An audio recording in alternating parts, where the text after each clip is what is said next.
আসসালামু আলাইকুম। হঠাৎ করে আজকে রাস্তায় বের হয়ে দেখি সেগুনবাগিচা জিডিবির সামনে টাইমস মাল্টি কেয়ারের ফ্রি মেডিকেল ক্যাম্পিং করা হচ্ছে।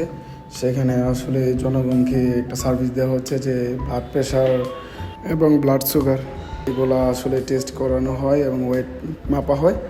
আসলে এই জিনিসটা ভালো জনসাধারণের জন্য।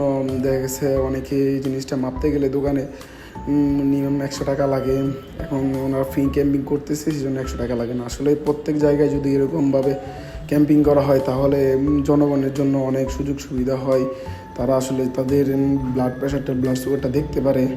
এটা আসলে সবার জন্য উপকার। যাই হোক, আমিও মাপছি যে আমার সব কিছুই নর্মাল ছিল। আলহামদুলিল্লাহ, শুক্রিয়া, সুস্থ আছি, ভালো আছি। আসলে আমরা সবাই চাই যে এরকম সব মেডিকেলেই যাতে আমাদেরকে এরকম সার্ভিস দেয়, যাতে যারা জনগণ আছে, দেখেছে নিম্নবিত্ত যারা আছে, মধ্যবিত্ত যারা আছে, সবাই কিন্তু আসলে ফ্রিতে এই জিনিসটা দেখতে পারবে। তাই টাইমস মাল্টিকেয়ারকে অনেক ধন্যবাদ যে তারা এরকম মেডিকেল ফ্রি ক্যাম্পিং করার জন্য। আমি আরও সাজেস্ট করব যে আরও যত মেডিকেল হসপিটাল আছে তারা যাতে এরকম ফ্রি ক্যাম্পিং করে, তাহলে যারা আসলে রাস্তা চলাচল করে, যারা মনে করেন যে আমার প্রেশারটা হাই হয়ে গেছে বা ব্লাড সুগারের সমস্যা, তারা এই জিনিসটা দেখতে পারবে যে এটা জনগণের আসলে একটা সেবামূলক কাজ।